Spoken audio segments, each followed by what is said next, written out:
अच्छा जी, ये कोई ABCD का है। Hello, hello. बात करें जी, बात करें। आवाज आ रही है? आ रही है, हाँ जी, करें बात। क्या हाल है आपके, कैसे हैं? हाँ, ठीक है हमारे। आप बताएं। अच्छा, आप YouTube बंद कर लें, मेरी आवाज़ नहीं आ रही है। आप सिर्फ व्हाट्सएप इधर से 3 मिनट में बात करें। हेलो। कर दिया आपने। अच्छा, करें बात, क्या बात करें? बातें बहुत है। आप जो कर रहे हैं वो थोड़ा मुझे समझ में कम आ रही है आपकी चीजें। अच्छा, क्या समझ नहीं आ रहा आपको? ऐसा करेंगे कि मैं हर हफ्ते आने की कोशिश करूंगा और आपके कुछ ना कुछ पॉइंट्स को मैं काटूंगा। बनू कुरैजा, हाँ। इसकी अगर मैं बात करूं तो बनू कुरैजा ने खुद ने कहा था कि उन्हें जो सजा मिलेगी वो लेंगे। ठीक है। अच्छा। बनू कुरैजा, जो आपको थोड़ा, मुझे नामों में थोड़ी सी गफलत सी हो रही है, लेकिन इनका जो फैसला हुआ वो तौरात के हिसाब से हुआ। जब तौरात में लिखा गया कि तुमने जो करा है उसकी सजा यही है, तो उनके साथ गलत क्या हुआ?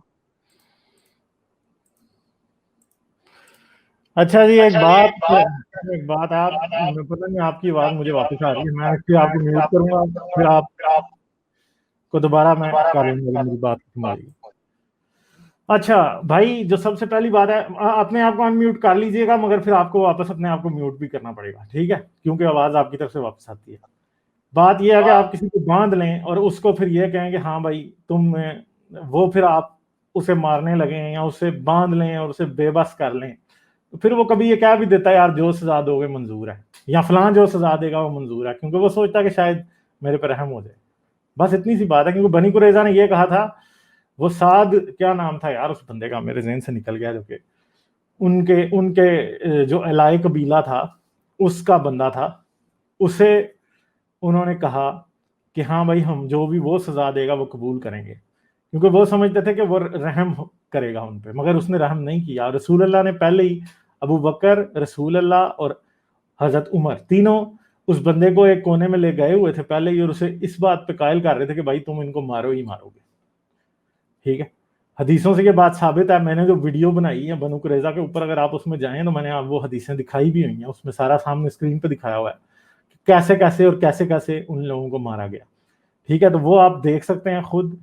ऐसे तो होता ही है फिर कि जी आप एक बंदे को कहें बिल्कुल बेबस कर दें, तो वो कह ही देता है यार तुम जो भी करोगे या फलां जो भी करेगा मुझे मंजूर होगा। तो इशू ये आ गया, अगर वो वाकई खुले होते तो क्या वो कहते कि हाँ हम मान लेंगे? दूसरी बात है कि बनु कुरैजा को तो इतनी सख्त इन्होंने उनका मुहासरा किया था कि 25 दिन तक उनके पास ना कुछ खाने को था ना कुछ, आखिर में वो तंग आ गए। हदीसों में यही लिखा है, और फिर वो बाहर निकल आए और उन्होंने कहा जी ठीक है। और वो ये समझ रहे थे कि जिस तरह रसूलुल्लाह ने बाकियों के साथ रहम किया उस तरह हमारे साथ भी रहम करेंगे, क्योंकि उनके पास एक रियल थी। क्योंकि बाकी कबीलों को भी रसूलुल्लाह ने यही कहा था कि भाई अपना सामान जो तुम्हारे 2 हाथों में आता है उसे पकड़ो और इधर से निकल जाओ, और वो निकल गए थे मदीना से। मगर अब मुझे बताएं कि बनु कुरैजा वाले फिर कैसे कहते कि जो है ना, आपका माइक अनम्यूट करना चाह रहा हूं मैं, ड्रॉप हो गए हैं। तो मेन सिचुएशन ये है कि वो तो यही समझ रहे थे कि रसूलुल्लाह माफ कर देंगे, तो रसूलुल्लाह ने माफ नहीं किया, ठीक है? मेन इशू ये था, अगर रसूलुल्लाह चाहते तो उनको माफ कर भी सकते थे, उनको उनको किया भी जा सकता था, हो भी सकती थी बात। बाकी कबीलों को जिस तरह माफ कर दिया था उस तरह माफ किया जा सकता था, मगर रसूलुल्लाह ने नहीं किया। बल्कि वो सहाबी जो कि गजवा खंदक में जख्मी हो गया था, ओ सॉरी, हाँ, गजवा खंदक में जख्मी हो गया था, तो वो उसको पहले ही गुस्सा था यहूदियों के ऊपर। उसे पता नहीं किस बात का गुस्सा था, रसूलुल्लाह ने और ही उसको गुस्सा दिला के और इन एंड ये किया कि यार ठीक है तुम फैसला करो। उसने फैसला किया, उसने कहा जी इन सब की गर्दनें उतार दो, इनकी बीवियों इनके बच्चों को गुलाम बना लो, इनका माल लूट लो। लूट लिया, बात होगी खत्म, ठीक है? तो बनु कुरैजा के किले थे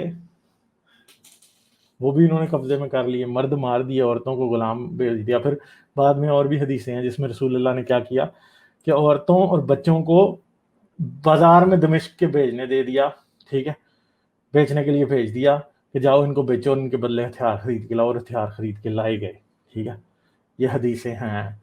ये सिराजुल हक कह रहे हैं जी गुलाम गालिब मेक स्टफ अप। तो यार ये मैंने तो नहीं बनाया, ये आपके हदीसें लिखने वालों ने बनाया होगा, या फिर आपके रसूल अल्लाह ने काम ही यही किए थे। हम क्या कर सकते हैं, ठीक है।